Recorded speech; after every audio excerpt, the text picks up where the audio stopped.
Eu queria começar por me apresentar e apresentar um pouquinho também aquilo que é a nossa associação, em traços muito gerais, para quem ainda não nos conhece, e obviamente dar as boas-vindas a todos. É com muito gosto que vos recebemos aqui neste sábado de manhã e que esperamos partilhar aqui um momento didático, de interesse, e em que certamente vamos todos aprender muito acerca de um dos maiores problemas que está relacionado com a osteogénese imperfeita, que são as alterações dentárias.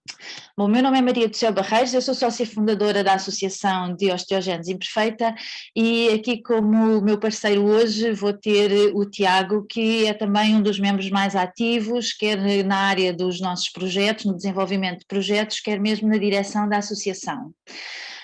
A nossa associação, como vos dizia, em traços gerais, nasceu em 2006, é uma associação que está registada como associação de doentes, mas que tem como principal foco, a nossa missão é tentar por todos os meios promover ações que visem melhorar a qualidade de vida dos portadores de osteogénese imperfeita e das suas famílias.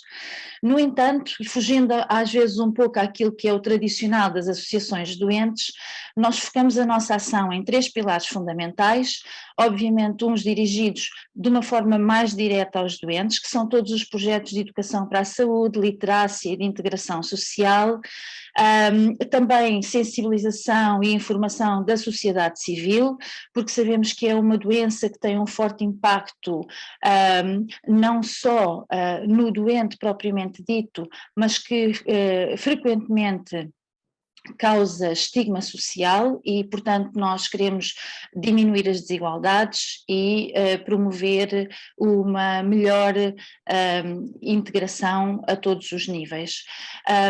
Aquilo que vos dizia que a nossa associação foge um pouco àquilo que é o tradicional das associações de doentes é porque também uma das nossas principais componentes é desenvolver ações que promovam não só o envolvimento direto dos doentes, mas que promovam também o interesse e a formação dos próprios profissionais de saúde, de forma a incentivá-los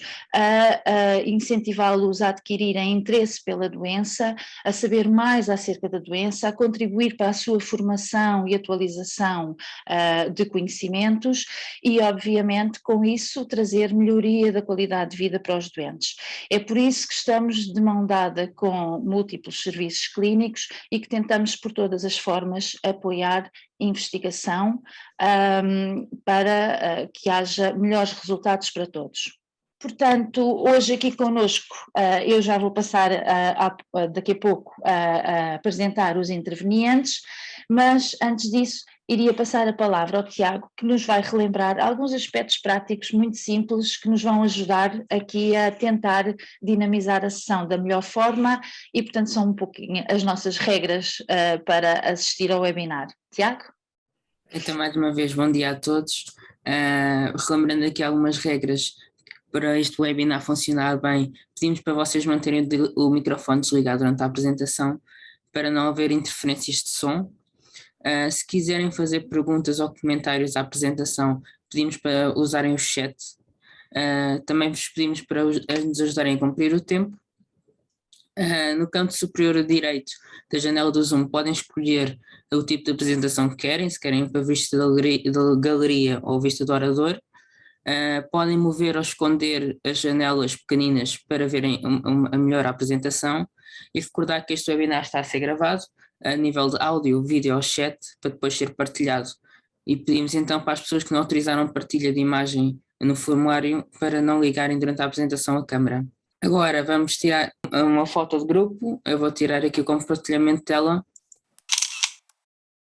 Então, agora sim, eu passava a apresentar os intervenientes desta sessão de hoje. Nós vamos ter connosco o Dr. Gonçalo Coutinho e a enfermeira Fátima Lopes, são ambos do Serviço de Estomatologia do Hospital de Santa Maria.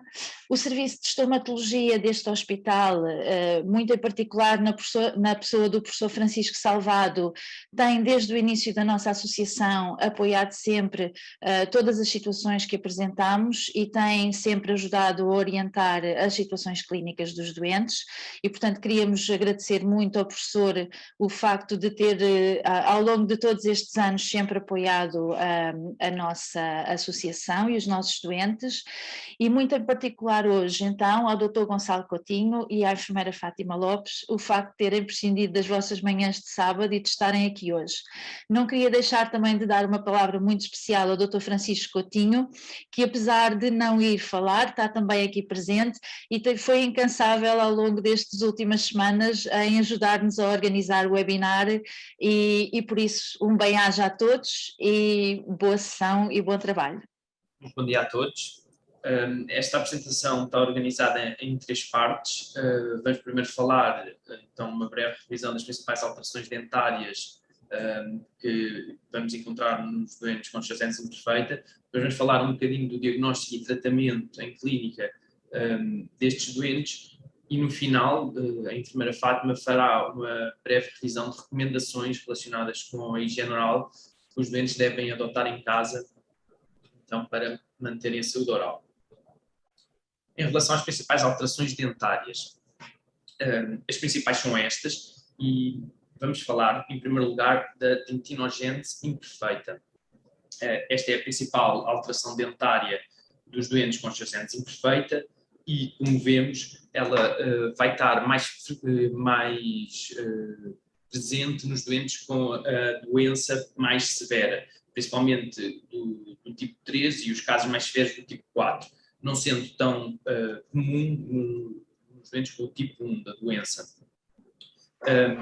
A dentinogênese, a variante da dentinogênese imperfeita presente nos doentes com esclerose imperfeita é classificada como tipo 1 e que é essencialmente caracterizada por esta opalescência dos dentes, esta coloração acinzentada, acastanhada dos dentes. Esta alteração da cor da dentinogênese imperfeita associada à esclerose imperfeita deve-se à dentina, que não é a camada mais de fora. A camada mais de fora, mais branca, mais rígida dos dentes, que é o esmalte, não está alterada. O que está alterado é a dentina, então, que é esta estrutura do dente que está por baixo do esmalte e que se estende para a raiz e que 90% da sua matriz orgânica é composta pelo colagênio tipo 1, que está alterado, principalmente nos ossos e também em todas as outras estruturas do corpo, nos doentes portadores da esclerose imperfeita. O que é que isto vai levar? Vai levar que esta dentina, que vai ter este colagênio, este defeito da estrutura, ela vai apresentar um déficit na aderência ao esmalte. Isto vai fazer com que o esmalte, que esta camada de fora branca, mais rígida e protetora do dente, seja mais propensa a fraturas. E por isso estes doentes vão apresentar um maior grau de desgaste dos dentes e também muitos episódios de fratura do esmalte com exposição da dentina, que será então esta camada que muitas vezes vai apresentar também a sua cor alterada. E, pelo contrário, devido à dentina apresentar a estrutura alterada, os canais que geralmente unem a dentina à polpa do dente, ao nervo do dente, vão estar desorganizados. Isto vai fazer que, pelo contrário, o processo de cárie e de infecção dos dentes até seja mais lento. Apesar de que, o risco de desgaste aumentado também apresenta um risco para a vitalidade dos dentes. Em relação às outras alterações, vão ser alterações que essencialmente vão impactar a mordida dos doentes e que podemos distinguir 2 tipos. As alterações da mordida que estão relacionadas com a erupção do dente, com o processo de nascimento do dente, e as alterações relacionadas com o crescimento dos maxilares, o crescimento dos ossos que seguram os dentes. Estas alterações da mordida estão relacionadas com o facto da remodelação óssea estar alterada nos dentes com esclerose imperfeita e que vai impactar então estes 2 processos. Em primeiro lugar, vamos ter 2 principais alterações na mordida. Uma delas é a mordida aberta posterior. Estas alterações vão ser essencialmente presentes nos doentes com a doença mais severa. Em relação à mordida aberta posterior, ela vai estar presente em cerca de 30% dos doentes com os casos mais severos, essencialmente os esclerose imperfeita tipo 3 e os casos mais severos do tipo 4. E vamos tentar perceber um bocadinho porque é que isto acontece. Numa dentição normal, bem desenvolvida, todos os dentes vão contactar harmoniosamente entre si, vamos ter contacto entre todos os dentes. Isto acontece porque os dentes conseguem erupcionar na sua totalidade, até se encontrarem com o dente oponente, ou seja, os dentes de baixo encontram-se com os dentes de cima, ambos em processo de erupção, até chegarem em contacto. E ao erupcionarem, vamos ter então crescimento deste osso que segura os dentes, que é o chamado osso alveolar. Nos doentes com osteogênese imperfeita, o que vamos ter é que os dentes de leite, a dentição primária, que vemos aqui, neste caso de um doente com osteogênese imperfeita, em que tem a mordida aberta posterior, ou seja, os dentes de trás não contactam entre si. Aqui no tracejado a verde temos os dentes de leite que ainda estão presentes na arcada, fora da idade em que deveriam estar, já deviam ter caído. E o que acontece quando estes dentes de leite não esfoliam, isto porque as células responsáveis pelo metabolismo ósseo têm células irmãs bastante parecidas, que são responsáveis pela reabsorção da raiz dos dentes de leite, não vão fazer bem a sua função. Isso faz com que os dentes de leite, ao não serem reabsorvidos, vão acabar por não cair, por não esfoliar, e vão impedir que os dentes definitivos erupcionem. E vemos aqui a tracejar encarnado, nos raios-x acaba por não ser tão fácil de interpretar, mas eu tracejei aqui, temos os dentes permanentes da dentição definitiva a formarem-se, mas que não conseguem erupcionar. E ao não erupcionarem, não vão permitir, então, o desenvolvimento e o crescimento deste osso alveolar. Então, o que vamos ter, que vai levar ao desenvolvimento desta mordida aberta posterior, ou seja, o que vai levar ao desenvolvimento deste não contacto entre os dentes de trás, é o facto de não haver, então, a erupção dos dentes definitivos atrás e não haver o crescimento do osso. Ou seja, nós, no fundo, o que temos é um desnível entre o osso alveolar à frente e atrás. E é óbvio que isto depois vai levar a problemas na mastigação e nas funções dentárias, como também outros problemas de crescimentos maxilares que vamos ver mais à frente. A segunda alteração mais frequente, e voltando a relembrar, que vai estar essencialmente presente nos casos mais severos da doença, é a mordida cruzada anterior. Ou seja, essencialmente, a relação entre os dentes anteriores, os dentes incisivos, vai estar invertida. Ou seja, o incisivo inferior vai se encontrar à frente do incisivo superior. E isto vai estar presente em cerca de 60% dos doentes com casos mais severos.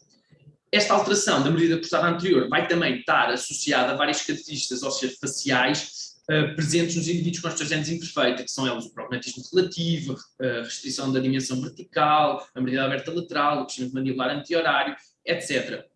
Muitas alterações faciais. E vamos agora só ver um bocadinho como é que elas estão todas relacionadas e como é que elas levam, então, esta mordida cruzada anterior.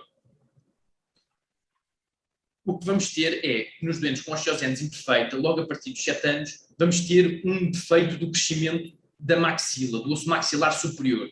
Isto vai fazer que, logo a partir daqui, os dentes incisivos apresentem uma relação já invertida. Como vimos, depois de cerca dos 9, 10 anos, também vamos ter problemas com a esfoliação dos dentes de leite e com a erupção dos dentes definitivos. Isto vai fazer com que haja aquele desnível do osso alveolar e que não haja contacto entre os dentes posteriores. Ao não haver contacto, no fundo não vai haver um sobrefechamento da mandíbula, porque no fundo o contacto entre os dentes molares serve um bocadinho como um stop para a mandíbula, para ela manter a relação correta entre a maxila superior e a mandíbula. Então o que vai acontecer é que ela vai subfechar até encontrar um contacto, que não tem esse contacto entre os molares atrás, por causa da mordida aberta posterior, que nem todos os dentes apresentam, e quando isso acontece, a mandíbula vai sobrefechar e, ao manter esta postura, a própria direção do crescimento da mandíbula vai ser alterado. E por isso, vamos ver mais à frente, que parte do tratamento também é impedir um bocadinho e tratar esta mordida aberta. E então, o que acontece é que vamos ter esta face mais curta, com um queixo mais pronunciado para a frente. E vemos estas alterações todas aqui num raio-x de um doente com osteogênese imperfeita. Pronto, acabamos agora aqui um bocadinho a revisão dos principais problemas, pelo menos os mais severos, associados à osteogênese imperfeita, e vamos agora ver um bocadinho de como é que é feito o diagnóstico e o tratamento em clínica destes problemas e das complicações que daí advêm. Vamos começar por ver alguns cuidados especiais com estes doentes, algumas noções gerais. Em primeiro lugar, ter a noção que os doentes com osteogênese imperfeita tipo 1, em primeiro lugar, muitos deles não vão ter grandes alterações ou vão ter alterações um bocadinho específicas e não precisam de cuidados especiais. E por isso, os doentes com casos que sejam ligeiros, ou a grande maioria dos doentes com osteogênese imperfeita tipo 1, podem ser acompanhados num dentista não especializado. Ou seja, até no particular ou outro contexto menos especializado. Muitas vezes, o único cuidado que é preciso ter é que eles vão apresentar dentinogénese imperfeita, mais ou menos grave, e poderão estar medicados com bifosfonatos para a prevenção das fraturas ósseas, que implicam alguns cuidados particulares da parte dos dentistas, mas que, regra geral, podem ser acompanhados num contexto menos especializado. Já os doentes com as variantes mais severas, principalmente os doentes com osteogénese imperfeita tipo 3, devem ser acompanhados num centro especializado, porque são os que vão apresentar uma dentição mais comprometida, com a maior parte das alterações dentárias e com as complicações que têm advém. Vão apresentar também maloclusões graves, ou seja, grandes problemas da mordida, e que vão precisar de tratamentos duradouros e complexos e com a intervenção de vários especialistas dentro da estomatologia, para além dos problemas gerais de saúde dos restantes órgãos que vão apresentar. E por isso estes são os doentes que prioritariamente devem ter um seguimento em centros especializados hospitalares. Em relação aos doentes medicados com bifosfonatos, que vamos ter muitos doentes com osteogénese imperfeita medicada para diminuir o risco de fratura, vários estudos mostram que, de facto, em termos do risco de desenvolver necrose dos maxilares, que é a complicação mais temida dos doentes que tomam bifosfonatos, apesar de tudo, acaba por não ser muito prevalente nos doentes com osteogénese imperfeita, não havendo, por isso, contraindicação para os tratamentos dentários rotineiros e até pequena cirurgia oral. Os únicos cuidados que estão aconselhados é, de facto, evitar os tratamentos nos 2 dias antes e 2 dias depois à toma dos bifosfonatos.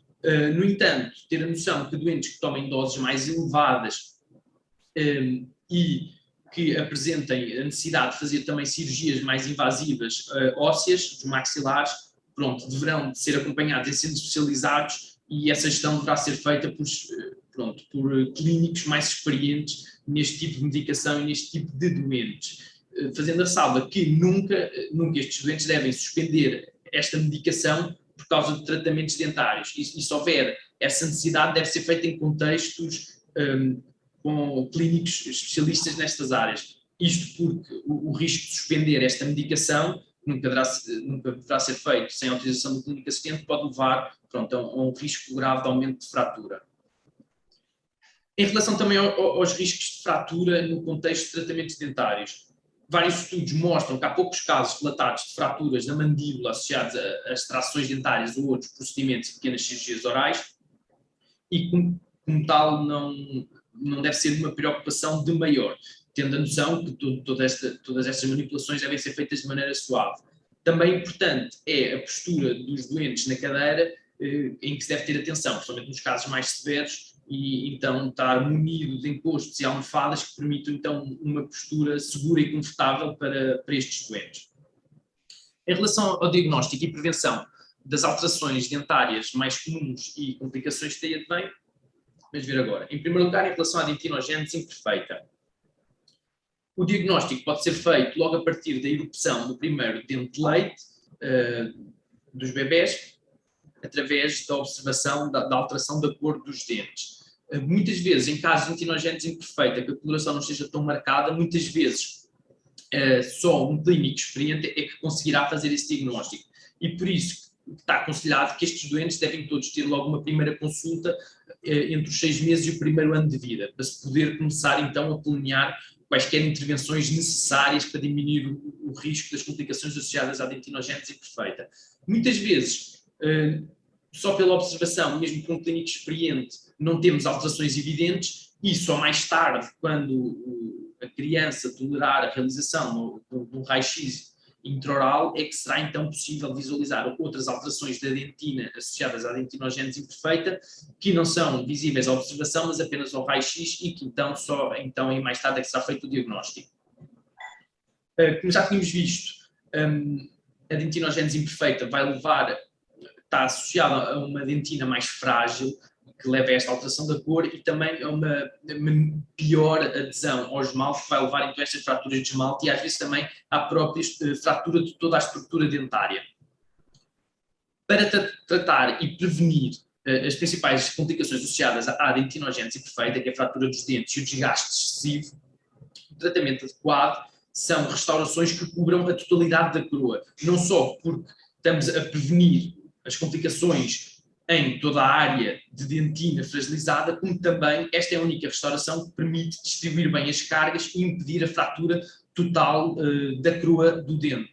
E por isso o que está recomendado é, nas crianças com dentição mista, principalmente na dentição de leite, a utilização de coroas pré-fabricadas metálicas para estes doentes. Já nos doentes e na dentição definitiva e na dentição permanente, o que está aconselhado é de facto fazer coroas em cerâmica, mais estéticas, também que recubram toda a estrutura do dente e que sejam protetoras para os dentes, principalmente quando eles começam a apresentar um desgaste muito excessivo, não só para manter a mordida e permitir a alimentação adequada dos doentes e a estética, como também para prevenir o avançar e a fratura dos dentes. Em relação a outra grande preocupação da dentinogênese imperfeita, que é a coloração acinzentada, castanhada, com prejuízo estético dos dentes anteriores, dos dentes do sorriso, o tratamento aconselhado não são os branqueamentos. Os branqueamentos vão atuar, acima de tudo, ao nível do esmalte, que é a camada mais de fora, e que esta coloração não está associada ao esmalte, por isso estes branqueamentos não vão ser úteis. Portanto, o tratamento aconselhado é utilizar, de facto, estas facetas cerâmicas estéticas e que implicam um pouco de desgaste ao dente na sua preparação. Isto para limitar a destruição da estrutura do dente para receberem estas facetas e, de facto, elas conseguem resolver o problema estético e manter a estrutura dos dentes. Em relação aos problemas da mordida, quer sejam os de erupção ou de alteração do crescimento ósseo, o importante dos tratamentos é atuarmos atempadamente e precocemente para prevenir todo o ciclo de evolução de alterações que vão levar, então, a um desenvolvimento de problemas cada vez mais graves da mordida e da oclusão. Em primeiro lugar, os doentes devem ser acompanhados imediatamente a partir dos 7 anos, exatamente para prevenir esta progressão de eventos. Isto porquê? Porque é mais ou menos a partir dos 7 anos que vamos poder identificar e diagnosticar já um defeito do crescimento da maxila e é a partir desta idade que nós devemos atuar para tentar, através de aparelhos, como vemos aqui na imagem do meio, aplicar forças sobre os dentes para tentar direcionar e estimular o crescimento da maxila, para tentar voltar a estabelecer uma boa relação dos dentes e permitir uma boa mordida. Quando isto não é possível, então temos que esperar pelo final do crescimento ósseo e nos doentes com casos mais graves em que a mordida e as funções orais estejam muito prejudicadas devido a esta discrepância do tamanho dos ossos, poderão ser submetidos a cirurgias que permitem reposicionar os ossos para termos uma boa mordida e também harmonia facial.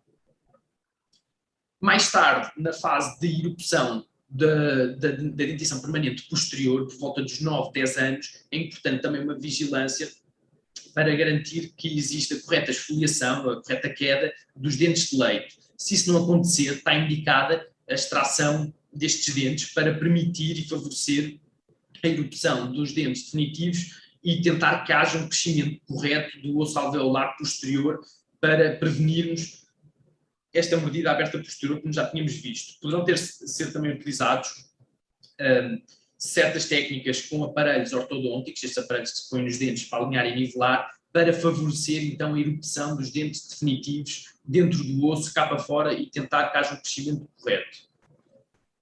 Tendo feito isto, mesmo que se mantenha alguma falta de contacto entre os dentes posteriores, existem outras estratégias que se podem fazer, quer seja através da utilização de técnicas relacionadas com os aparelhos ortodônticos para tentar estimular a erupção dos dentes e que eles contactem atrás.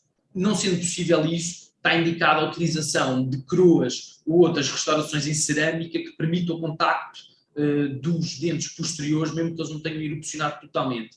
Isto porque este contacto entre os dentes posteriores, como já tínhamos visto, é fundamental para dirigir o correto desenvolvimento da mandíbula e impedir que hajam faces curtas com queixos proeminentes, para além também de restabelecer a função mastigatória dos dentes posteriores, que é importante. Nos doentes que apresentam dentinogênese imperfeita e que precisam de tratamentos ao nível da mordida, do alinhamento dos dentes e da erupção dos dentes, como tínhamos visto aqui, será importante, e isso será discutido da parte do clínico, e é importante valorizar estas modalidades mais recentes de tratamento, de alinhamento dos dentes, de tratamento ortodôntico, com recurso a alinhadores, que são estas goteiras, que são as chamadas alinhadores invisíveis, mas que apresentam um benefício para os doentes que têm dentinogénese imperfeita. É que o risco de aplicar as forças sobre os brackets no esmalte correm o risco de fraturar o esmalte e agravar o desgaste. Já nos alinhadores invisíveis, como é uma goteira que se coloca em todos os dentes e a força está distribuída igualmente em toda a superfície do dente, o risco de fratura do esmalte não existe tanto. São modalidades mais recentes e que de facto apresentam benefícios e menos risco para o esmalte dos doentes com dentinogénese imperfeita, e é importante ter esta consideração nos doentes que fazer estes tratamentos. Em relação à reabilitação oral destes doentes, já vimos mais ou menos as opções de reabilitação dos dentes, que apresentam grande desgaste. Vamos agora também ver as opções de reabilitação quando já houve perda dos dentes. Durante a fase de crescimento, em que ainda temos dentição, dentes de leite a esfoliar, a cair, e os dentes permanentes, definitivos, ainda a nascer, a erupcionar, e também ainda temos o osso a crescer, a mudar de tamanho, o que está indicado é a utilização de próteses removíveis. Isto porque elas não são fixas e por isso acomodam bem o crescimento do osso, dos maxilares, e também a erupção dos dentes definitivos. Claro está que ao longo do crescimento vão ter que ser feitas diversas próteses ao longo dos anos, à medida que o osso vai crescendo e que vão caindo dos dentes de leite e que vão erupcionando os dentes definitivos.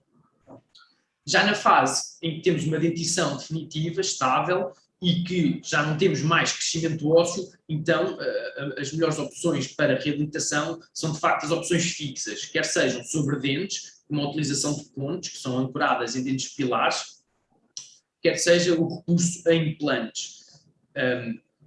Em relação aos implantes, apesar das alterações ósseas presentes na osteogénese imperfeita, já existem vários estudos com múltiplos doentes com osteogénese imperfeita de todos os tipos e severidades, que mostram que as taxas de sucesso dos implantes endósseos, os implantes que se colocam no osso, têm taxas de sucesso igual aos doentes que não têm doença óssea. E por isso, mesmo os doentes com osteogénese imperfeita, mesmo os casos mais severos, e mesmo os doentes com osteogénese imperfeita que são medicados com bifosfonatos, não apresentam riscos aumentados e apresentam taxas de sucesso semelhante com implantes. Por isso é uma opção de reabilitação bastante adequada para estes casos. Agora que vimos um bocadinho as principais alterações, as complicações associadas e as modalidades de tratamento disponíveis, acho que já é possível apreciar o facto de que estes doentes apresentam problemas dentoalveolares que são complexos, multifacetados e que de facto são difíceis de resolver. Por outro lado, e se calhar é mais o clínico que se apercebe nesta parte, a literatura não é muito abundante em relação a estes doentes, também porque é uma doença rara, e por isso muitas vezes a decisão sobre o melhor tratamento é às vezes muito difícil de fazer e portanto deve ser feita em contextos em que existe uma equipa especializada com uma abordagem multidisciplinar. E pronto, aqui a mensagem final que queria deixar é que de facto os doentes que apresentam a maior parte destas alterações e destes problemas, principalmente os casos mais severos, devem de facto ser acompanhados em centros especializados nesta patologia e nestes doentes.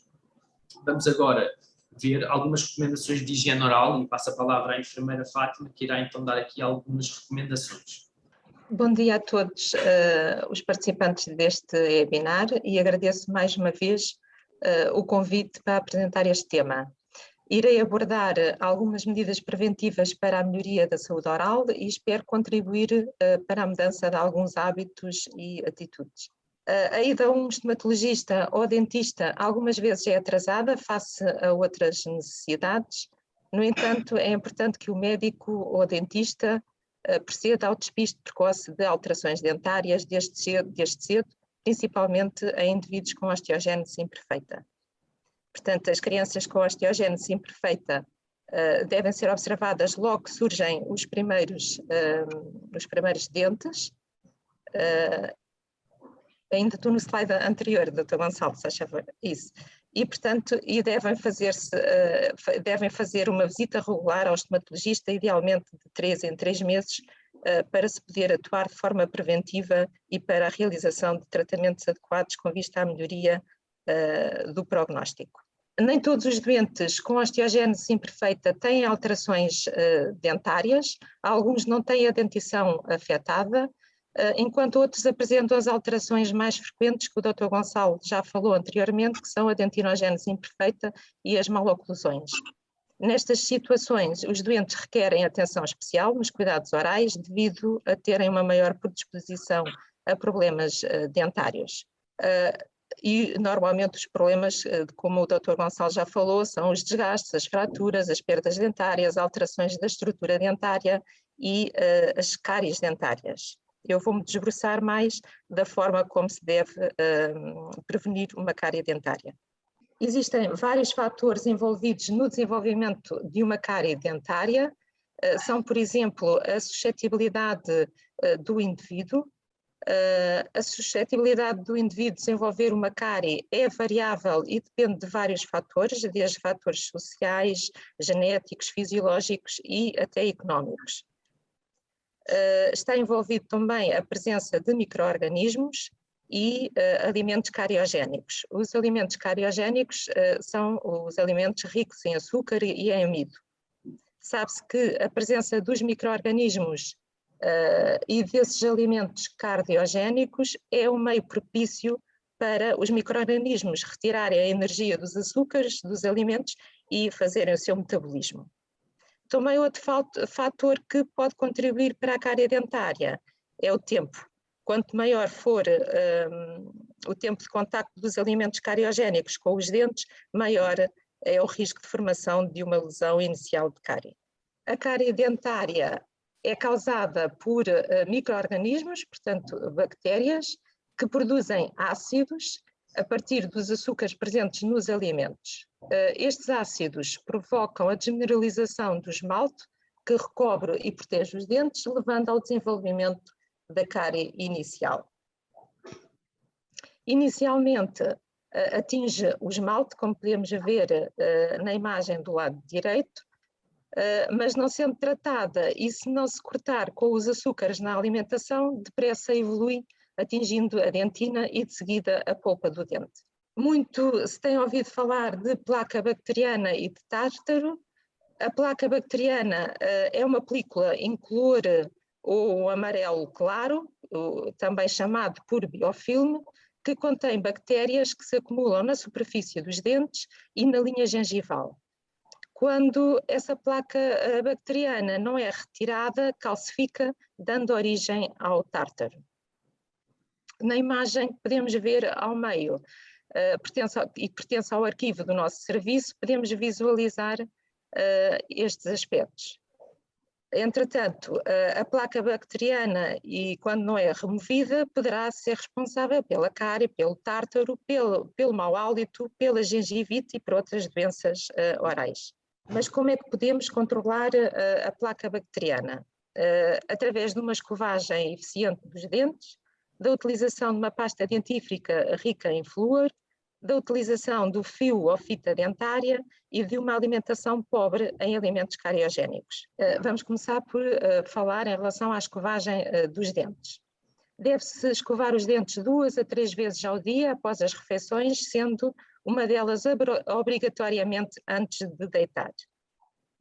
A higiene oral começa logo após a erupção do primeiro dente do bebê, utilizando uma compressa com uma dedeira ou com uma escova muito macia. A escovagem deve ser realizada sobre toda a arcada dentária do lado de dentro, de fora e na superfície mastigatória. E temos aqui como exemplos líquidos reveladores de placa bacteriana, em que se pode comprar em qualquer farmácia e que quem tem mais dificuldade em saber se fez uma higiene oral mais eficiente ou não, pode colocar uma gotinha deste líquido na língua, passar pelos dentes e quando vai a lavar, vai limpar, isto fica os dentes com uma coloração, entretanto quando vai a escovar, limpa e vê se ainda está sujo do revelador da placa, é porque ainda não conseguiu lá ir, não limpou bem com a escova. Portanto, é um meio eficiente para se fazer uma boa higiene oral. A escovagem dos dentes também não deve ser feita com movimentos de vai e vem, horizontalmente, mas sim o ideal é limpar dente a dente na vertical. É importante também nunca se esquecer que a língua também faz parte da boca e da higiene oral e que também tem que ser limpa. Muitas das vezes as escovas na parte posterior consegue-se limpar com a escova, ou então pode-se comprar um raspador de língua própria para esse efeito. É recomendável o uso de uma escova de cabeça pequena e com pelo macio. Depois de utilizarmos a escova, devemos passá-la por água corrente e deixá-la secar verticalmente. É importante também não esquecermos que a escova deve ser substituída de 3 em 3 meses, ou então quando as cerdas da mesma começam-se a deformar. Em relação ainda à higiene oral, quero ainda só reforçar 2 aspectos.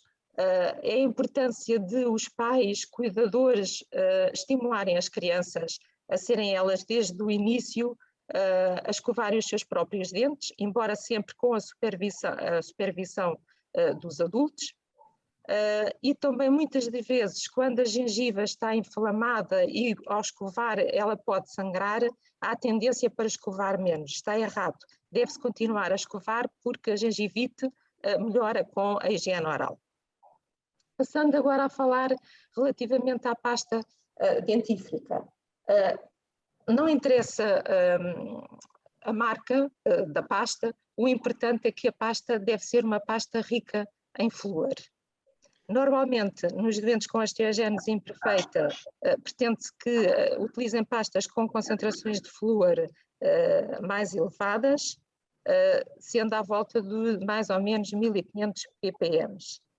Aqui na imagem está a foto de uma pasta de dentes, onde consegue-se visualizar a quantidade de flúor que esta pasta contém.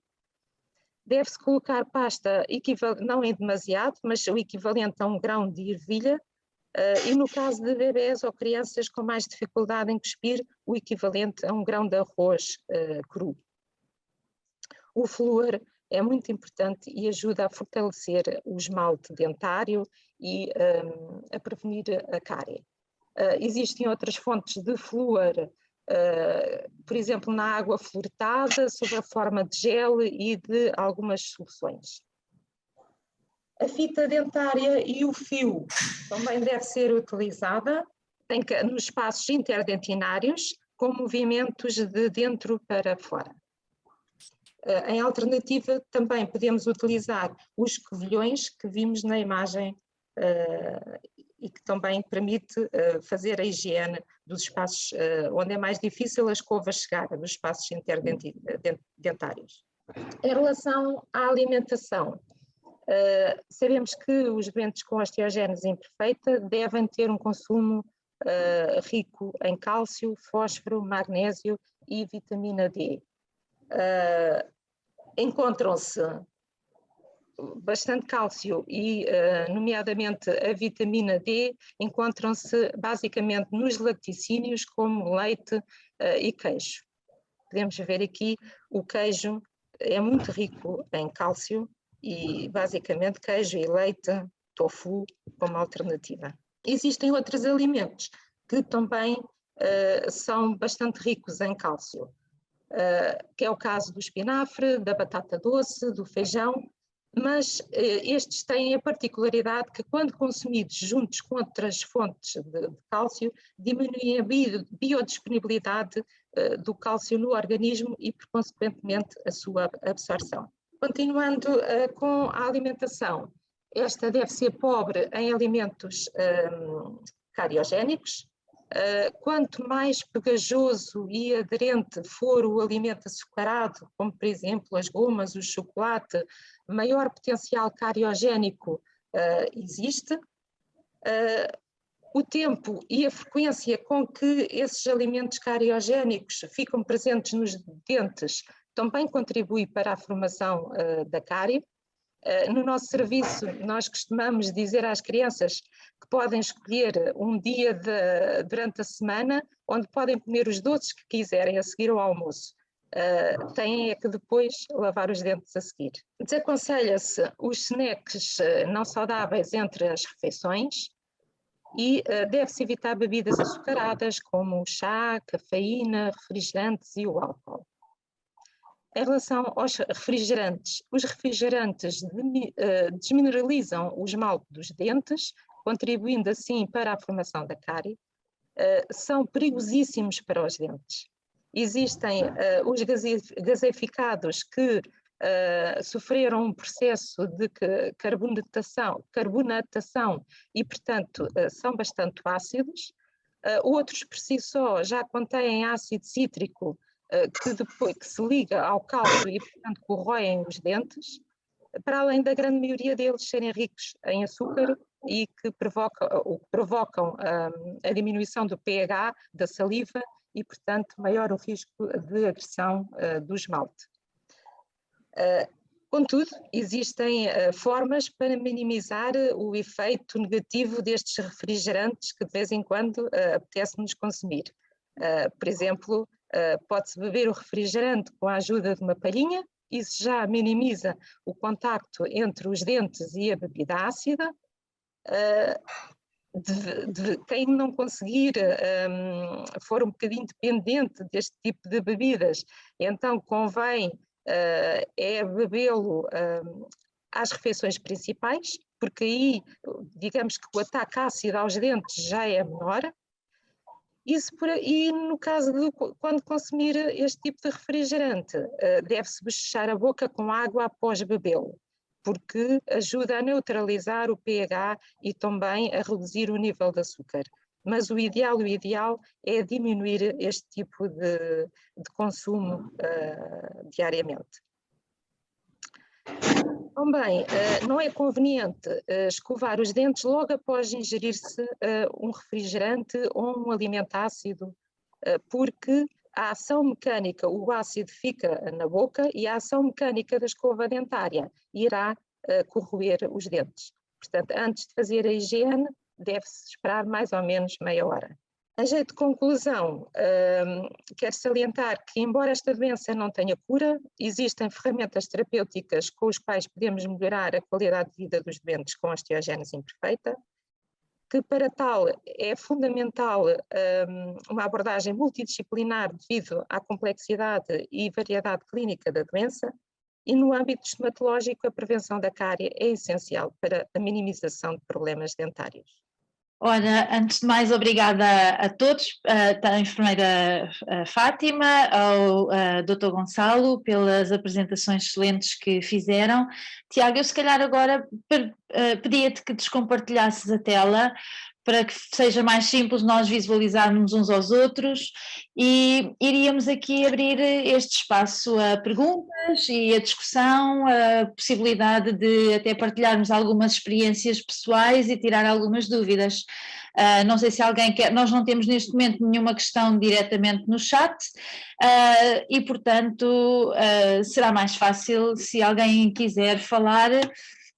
Eu pedia que ativasse o microfone e que fizesse a pergunta que tiver com alguma dúvida. Bem, eu acho que tenho aqui 2 ou 3 perguntas a fazer ao Dr. Gonçalo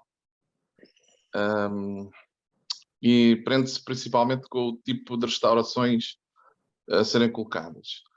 O doutor falou em coroas. Mas existem diversos materiais de quais as coroas podem ser confeccionadas. Qual é o material por excelência para este tipo de pacientes, tendo em conta a debilidade da dentina? É assim, hoje em dia, e depende também do grau de desgaste, tem que ser sempre uma avaliação do clínico e doente a doente que vai permitir a escolha correta. O objetivo de se restaurar com coroa e o facto dela ser o gold standard nos doentes com dentinogénese imperfeita é de facto do risco estrutural da dentina de sofrer uma fratura que envolva toda a coroa do dente.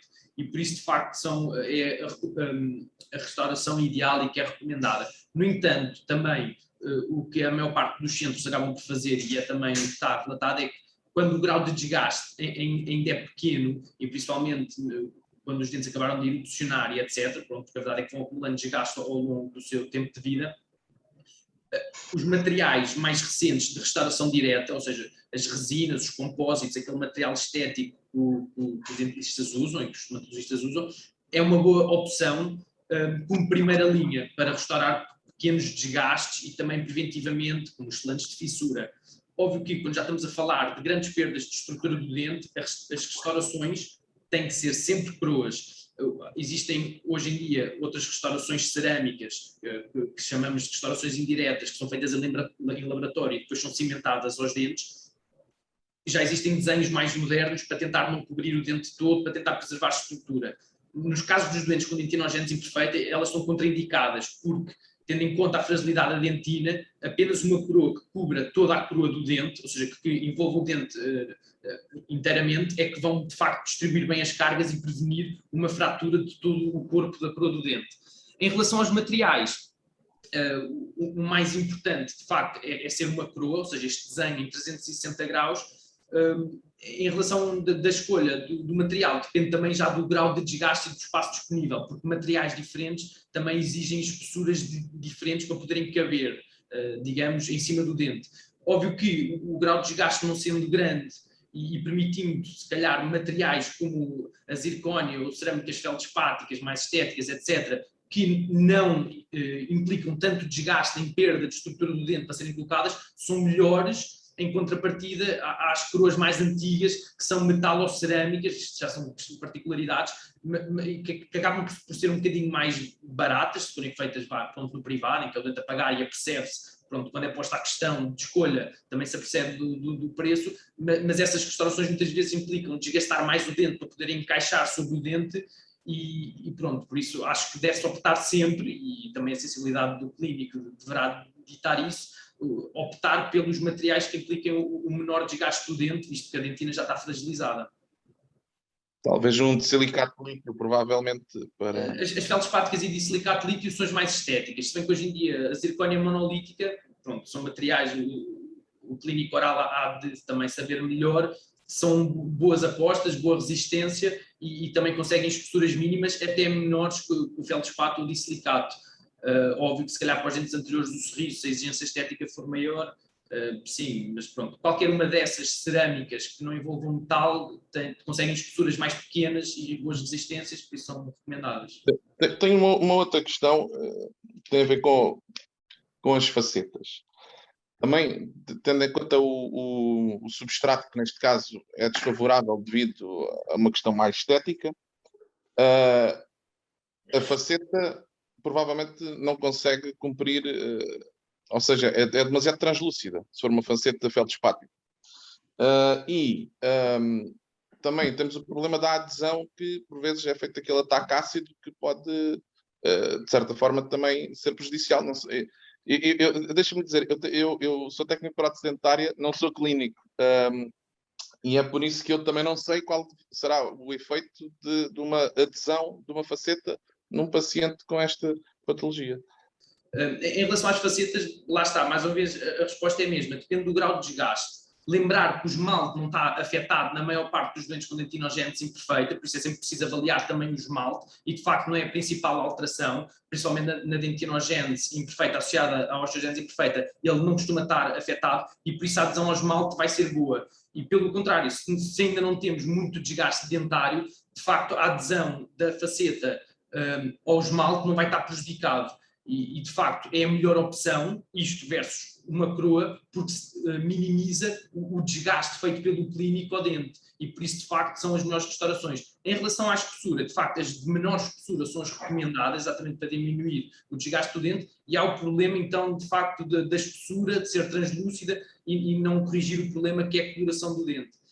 Existem materiais como os opacos, em que no fundo é uma tinta que se põe sobre o dente antes de se fazer a adesão da faceta que resolve esse problema, que dá uma coloração branca e no fundo acaba por não transparecer a cor acinzentada, acastanhada da dentina. Por isso, de facto, as facetas são uma boa opção, principalmente em primeira linha. Não serve eu posso interromper. Eu peço desculpa, eu tenho estado aqui a assistir assim um bocadinho aos soluços, estou aqui num júri para prémios do Congresso, agora estamos em intervalo. Sobre este assunto queria dizer que todos estes tratamentos, hoje já há centenas de soluções.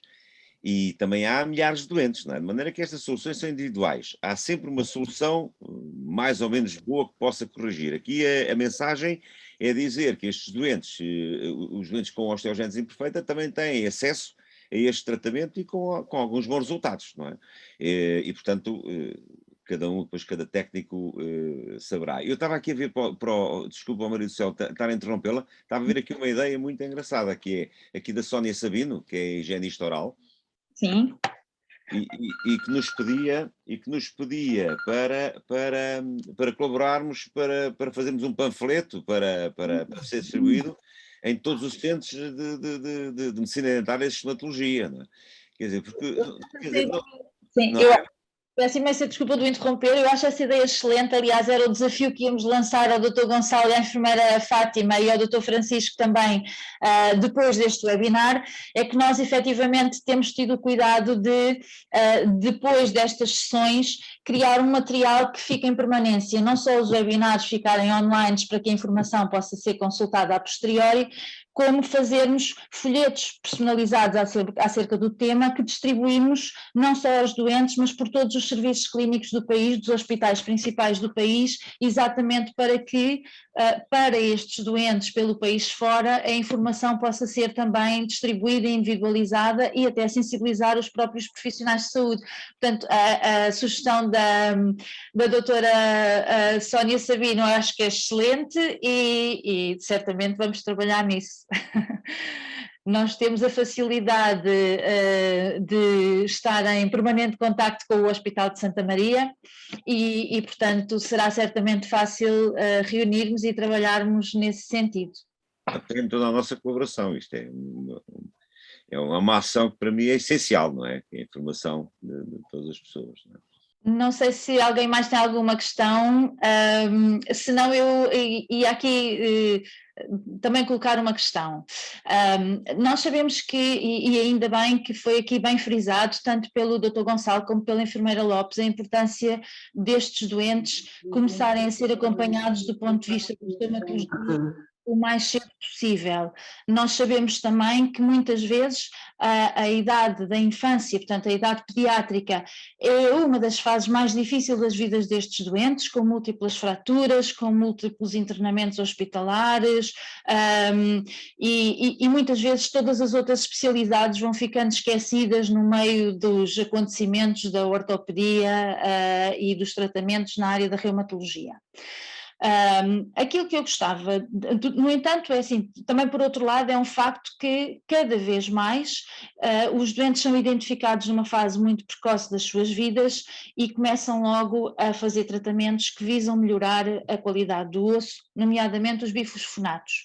Aquilo que eu vos ia perguntar era o seguinte: existe alguma evidência ou vocês têm alguma experiência de que quando começam a tentar implementar tratamentos de ortodôncia ou de acompanhamento das maloclusões destes doentes, existe alguma diferença significativa nos doentes que fizeram, nas crianças que entretanto já fizeram pamidornato, que é o mais o comum hoje em dia? O pamidornato tem vindo a ser substituído pelo zolandronato, mas pronto, nas crianças que já fizeram bisfosfonatos, existe alguma diferença significativa na resposta a estes tratamentos, no fundo estruturais da mandíbula?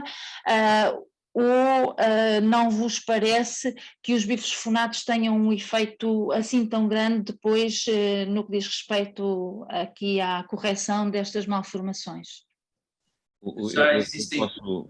João Gonçalo, Pois, os bifosfonatos é um fenómeno muito engraçado, não é? Quer dizer, isto, não sei se vocês sabem, com certeza sabem, toda a gente já leu tudo sobre bifosfonatos, isto apareceu no século XX, no início do século XX, nos indivíduos que trabalhavam e que faziam aquelas cabeças dos fósforos, não é? E houve uma altura que aquilo era só enxofre, depois passou a ser um bifosfonato, de maneira que, para fazer a acendalha, não é? E todos estes indivíduos tinham osteonecrose da mandíbula. Agora, o que é interessante é que não é muito descrito as lesões de osteonecrose nos indivíduos com osteogénese imperfeita. Não sei se há algum mecanismo que protege estes indivíduos. E, por outro lado, também não está descrito com evidência que haja alterações do tratamento, nos resultados do tratamento, nos indivíduos que fazem bifosfonatos com osteogénese imperfeita. Agora, há uma mudança, e essa mudança é uma mudança que a mim me preocupa, é que o pamidornato é um bifosfonato de baixa ação, então, e o ácido zoledrónico, ou zoledronato, é de uma ação muito intensa. Passou a ser usado porque é muito mais cómodo usar, não é? Quer dizer, deixou de ser usado de semana a semana e agora já, qualquer dia já se faz 6 meses uma injeção de ácido zoledrónico, não é? E ainda não há evidência da ação deste produto, que é realmente a causa principal de lesões ósseas, na nossa casuística e na casuística internacional, mas neste momento não há evidência da utilização do zoledronato. Do pamidornato não há uma grande alteração, quer na cirurgia, quer no tratamento ortodôntico, quer mesmo nas exodôncias. Mas isso não é provavelmente explicável, mas não tem uma explicação neste momento. Não. Sim, eu estava-me a referir até ao facto de, sabendo nós que o pamidornato, de certa forma, aumenta a densidade do osso, se isso, por exemplo, não me estava a referir tanto à osteonecrose da mandíbula, mas se isso, por exemplo, traz dificuldades acrescidas, por exemplo, nos tratamentos de ortodôncia, que os doentes tenham mais dificuldade em responder à correção da mandíbula. Era mais nesse sentido que eu fazia a pergunta.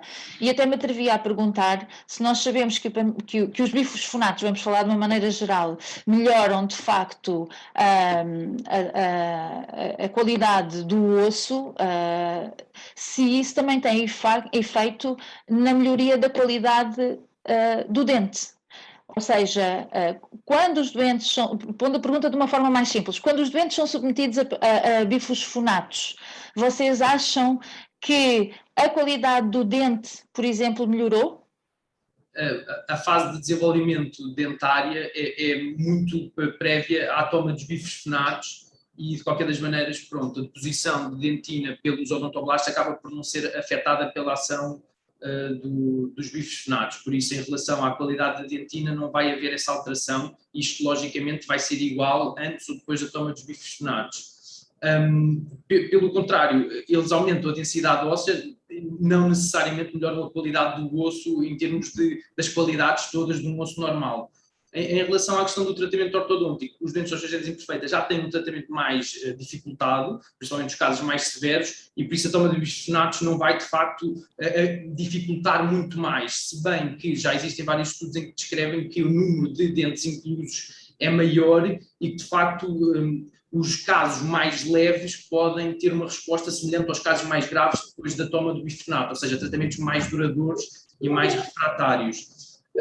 Mas, de qualquer das maneiras, a taxa de sucesso dos tratamentos é igual, quer se tome bifosfonato ou não, pode demorar mais ou menos tempo e, de qualquer das maneiras, mesmo o recurso à cirurgia acaba por ter resultados iguais, como também disse o professor Salvado, sem risco aumentado de necrose dos maxilares nestes doentes. Não sei se, entretanto, alguém tem alguma questão ou algum comentário que queira partilhar connosco. Enquanto isso, eu ia aqui perguntar à enfermeira Fátima, efetivamente, os açúcares são um grande veneno, não é? Isto não só a nível do que nós já tínhamos falado anteriormente, a nível dos prejuízos que trazem para a alimentação, o contributo para a obesidade e tudo isso, mas também aqui nos dentes. E aquilo que eu perguntava é, efetivamente, nota-se que parece haver uma preocupação acrescida nos últimos tempos, também se calhar muito das campanhas que vocês fazem, mas parece haver aqui de certa forma uma mudança de mentalidade e que o facto da sociedade estar tão viciada na melhoria dos efeitos estéticos e da estética e da beleza também faz com que as pessoas tenham uma preocupação acrescida, se calhar, com os cuidados dentários e com a estética dentária. Vocês têm essa percepção ou não? Sim, de facto, mas ainda continua a haver, devido às vidas agitadas do dia a dia e principalmente das crianças, ainda continua a haver muitos lanches de crianças à base de comidas com bastante açúcar. Acho que era mais por aí que deveria-se combater esse excesso de açúcar na alimentação, porque chega-nos ao serviço crianças já muito novas com os dentes definitivos com cáries. Quer muitas vezes até pelo dia-a-dia dos pais, que têm pouco disponibilidade, chegam do trabalho já cansados e têm que preparar depois aquela pequena refeição para as crianças levar para a escola, e muitas vezes é mais fácil introduzir um leite com chocolate, um pacote de bolachas, mesmo sem ser eles a pedir, do que uma peça de uma maçã, por exemplo, ou até porque nos intervalos não têm grande tempo para esse tipo de alimento, não é? É mais fácil, por exemplo, beberem o leite do que a maçã, mas acho que é por aí que temos que insistir. Infelizmente os nossos mercados estão saturados desse Sim. cativar a atenção das crianças, não é? Bom, então eu ia fazer pela última vez aqui perguntar se alguém tem alguma questão a colocar. Eu tenho uma. Diga, dona Maria, muito bem-vinda. Bom dia. Eu há muitos anos que tenho prótese, mas de vez em quando dói-me o sítio onde tinha os dentes, dói-me o maxilar. Dói mais o inferior do que o superior. Não sei do que será, deve ser da osteogênese. Terá que ser avaliado. Se de facto tem uma dor que persiste, convém consultar Não é sempre, não é sempre. Mas pronto, mas se tem de facto uma dor recorrente, deve de facto ser avaliada nesse sentido e pronto, um clínico capaz fará então pronto, uma boa avaliação e pronto, irá também realizar os exames auxiliares adequados para de facto despistar se houver patologia. Também não será certo, mas de facto se tem a dor deverá pronto, marcar uma consulta para fazer essa avaliação. Então eu se calhar terminava aqui a nossa sessão, não queria reforçar novamente o agradecimento que faço ao Serviço de Estomatologia do Hospital de Santa Maria, o professor Francisco Salvado, o professor não estava presente, mas eu comecei exatamente por agradecer o apoio incansável com que tem sempre agraciado a nossa associação e agradecer então muito em particular ao Dr. Gonçalo, à enfermeira Fátima Lopes e ao Dr. Francisco Coutinho, toda a ajuda que nos deram, certamente deixar aqui a ideia de que não vai ficar por aqui, nós vamos nos sentar certamente brevemente, trabalhar no tal folheto que será importante termos para distribuir informação e mais do que isso, se calhar trabalharmos mais na forma como vamos organizar aqui uma possível cooperação direta, de organizar, digamos assim, a orientação dos doentes para o serviço e vice-versa, e o serviço sempre poderá contar também com a nossa associação para tudo o que nos for possível, quer em termos de colocarmos em rede internacional com os centros de referência de osteogênese noutros países, uma vez que temos contacto direto com uma rede internacional muito grande, quer em termos de oportunidades de formação. Portanto, bem-aja a todos, obrigada a todos por terem estado presente, obrigada a todos os que contribuíram e desejo um bom fim de semana e um bom sábado para toda a gente. Obrigado. Obrigada.